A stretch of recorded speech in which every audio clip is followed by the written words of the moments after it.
ប្រិយមិត្តស្ដាប់ជាទីមេត្រីចិនវៀតណាមប្រកាសចាប់ដៃគ្នាធ្វើសម្ពយុទ្ធជើងទឹកបាញ់គ្រាប់ពិតដ៏កម្រស្របពេលដែលភូមិសាស្ត្រនយោបាយពិភពលោកប្រែប្រួលមិនប្រកបប្រជាងាកមកតំបន់អាស៊ីឯនេះវិញប្រទេសចិននិងប្រទេសវៀតណាមបានប្រកាសចាប់ដៃគ្នាធ្វើសម្ពយុទ្ធជើងទឹកបាញ់គ្រាប់ពិតដ៏កម្រដែលបង្កការភ្ញាក់ផ្អើលយ៉ាងខ្លាំងនៅក្នុងអត្ថបទដែលបានចុះផ្សាយដោយសារព័ត៌មាន South China Morning Post កាលពីថ្ងៃអង្គារទី17ខែមីនាឆ្នាំ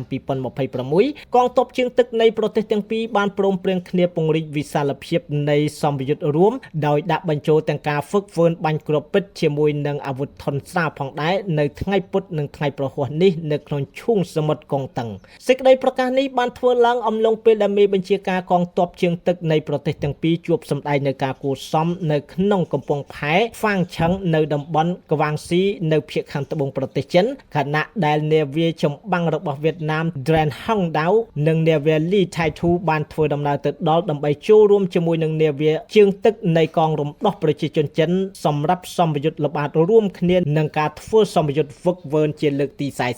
នៅក្នុងជំនួបការពីថ្ងៃច័ន្ទវរៈស្នេហ៍ឯក Han Feng អនុប្រធានសេនាធិការនៃមូលដ្ឋានកងទ័ពជើងទឹកហ្វាងជូវរបស់កងទ័ពរំដោះប្រជាជនចិនបានបង្ហាញក្តីសង្ឃឹមថាដំណើរទស្សនកិច្ចនេះនឹងបន្សល់ទុកនូវភាពវិជ្ជមានជាច្រើននិងរួមចំណែកដល់ការពង្រឹងមិត្តភាពរវាងនាយទាហាននិងនាវិកនៃកងទ័ពជើងទឹកនៃប្រទេសទាំងពីរខណៈវរៈស្នេហ៍ឯក Du Meng អនុមេបញ្ជាការតំបន់ទី4នៃកងទ័ពជើងទឹកវៀតណាមនិងប្រធានប្រតិភូកងទ័ពជើងទឹកប្រជាជនបានលើកឡើងថាការហ្វឹកហ្វឺននិងល្បាតរួមគ្នានេះនឹងជួយបង្កើននូវការយល់ដឹងនិងទំនុកចិត្តរវាងកងទ័ពជើងទឹកទាំងពីរហើយនឹងរួមចំណែកដល់ការបង្រួបបង្រួមទំនាក់ទំនងមិត្តភាពរវាងវៀតណាមនិងចិនមិនមែនជារឿងធម្មតាឡើយដែលប្រទេសទាំងពីរធ្វើសម្ពយុទ្ធបាញ់គ្រាប់ពិតរួមព្រោះថាវៀតណាមនិងចិនកំពុងជាប់នៅក្នុងជម្លោះសមុទ្រចិនខាងត្បូងជាមួយគ្នាអ្នកជិតខាងទាំងពីរនេះគឺជាដៃគូជម្លោះដ៏រ៉ាំរ៉ៃបំផុតនៅលើដែនអធិបតេយ្យដែនសមុទ្រជាពិសេស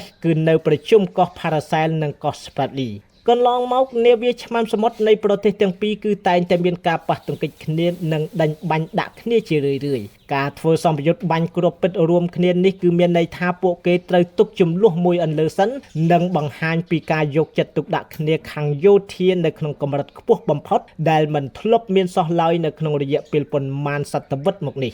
ម្យ៉ាងទៀតនៅចំពោះមុខស្ថានភាពពិភពលោកនាពេលបច្ចុប្បន្ននេះវៀតណាមប្រហែលជាអស់ជំនឿលើសមត្ថភាពរបស់អាមេរិកនៅក្នុងការធានាសន្តិសុខតំបន់ហើយស្របពេលដែលអាមេរិកជាប់ដៃវាយអ៊ីរ៉ង់ហើយវៀតណាមក៏ទំនងចង់បញ្ជះសង្គ្រាមជាមួយចិនទៅតាមរយៈការបង្កើតនៅកិច្ចសហប្រតិបត្តិការយោធាដ៏ជិតស្និទ្ធផងដែរ